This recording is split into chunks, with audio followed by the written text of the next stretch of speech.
Saudara-saudari yang terkasih dalam Kristus, marilah kita mempersiapkan diri kita untuk mendengarkan dan merenungkan firman Tuhan. Marilah kita awali dengan doa. Dalam nama Bapa dan Putra dan Roh Kudus. Amin. Allah yang Maha Rahim, puji syukur kami panjatkan kehadirat-Mu, karena hanya atas berkat perlindungan-Mu kami masih Engkau perbolehkan menikmati hari yang indah ini. Sekarang ini kami akan mendengarkan firman-Mu serta merenungkannya. Kiranya Tuhan selalu menyertai. Demi Kristus Tuhan dan pengantara kami yang hidup dan berkuasa kini dan sepanjang masa. Amin. Semoga Tuhan beserta kita sekarang dan selama-lamanya. Inilah Injil Tuhan kita Yesus Kristus menurut Lukas. Dimuliakanlah Tuhan. Dan ketika genap waktu pentahiran menurut hukum Taurat Musa, mereka membawa Dia ke Yerusalem untuk menyerahkannya kepada Tuhan, seperti ada tertulis dalam hukum Tuhan. Semua anak laki-laki sulung harus dikuduskan bagi Allah dan untuk mempersembahkan korban menurut apa yang difirmankan dalam hukum Tuhan, yaitu sepasang burung tekukur atau 2 ekor anak burung merpati. Adalah di Yerusalem seorang bernama Simeon. Ia orang yang benar dan saleh, yang menantikan penghiburan bagi Israel. Roh Kudus ada di atasnya, dan kepadanya telah dinyatakan oleh Roh Kudus bahwa ia tidak akan mati sebelum ia melihat Mesias, yaitu Dia yang diurapi Tuhan. Ia datang ke bait Allah oleh Roh Kudus.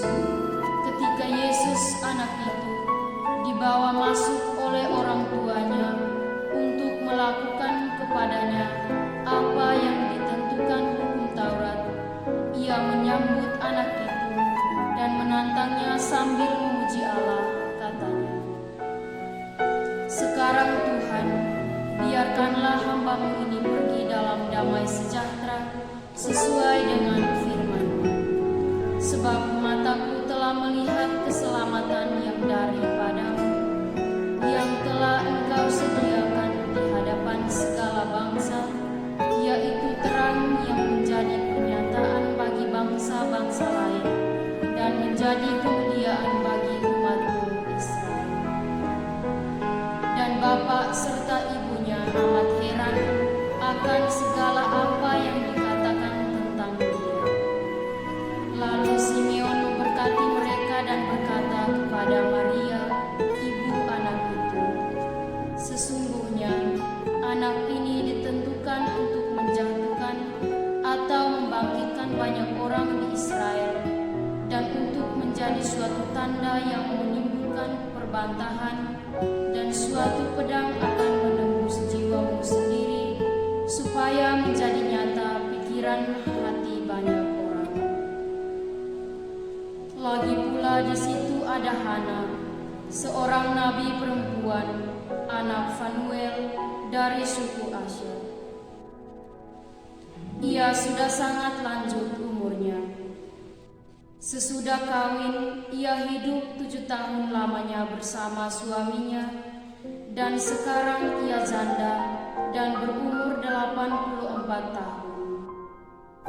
Ia tidak pernah meninggalkan bait Allah, dan siang malam beribadah dengan berpuasa dan berdoa. Dan pada ketika itu juga, datanglah ia ke situ dan mengucap syukur kepada Allah dan berbicara tentang anak itu kepada semua orang yang menantikan kelepasan untuk Yerusalem. Dan setelah selesai semua yang harus dilakukan menurut hukum Tuhan, kembalilah mereka ke kota kediamannya, yaitu kota Nazaret di Galilea.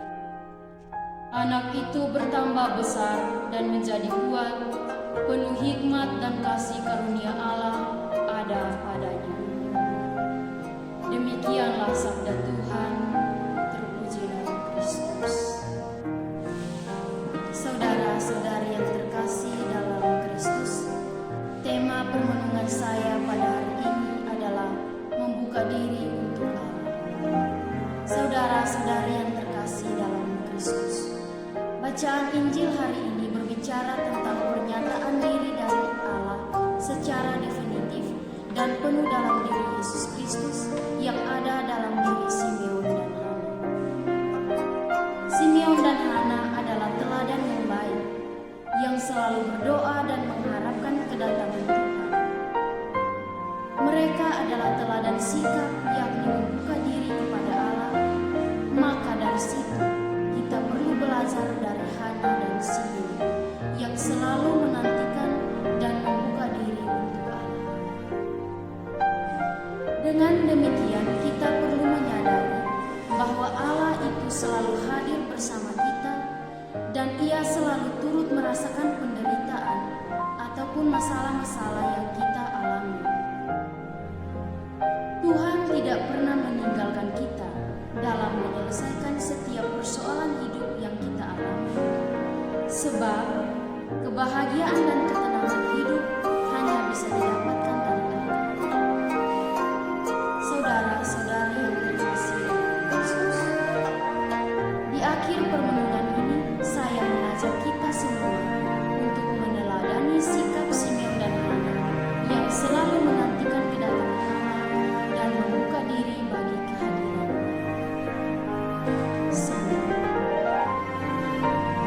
Saudara-saudara yang terkasih, marilah kita akhiri permenungan kita ini dengan doa.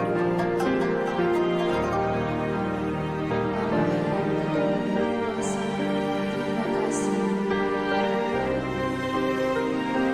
Semoga firman yang telah kami dengarkan dapat kami amalkan dalam kehidupan kami sehari-hari dan kami mampu untuk meneladani sikap Simeon dan Hana.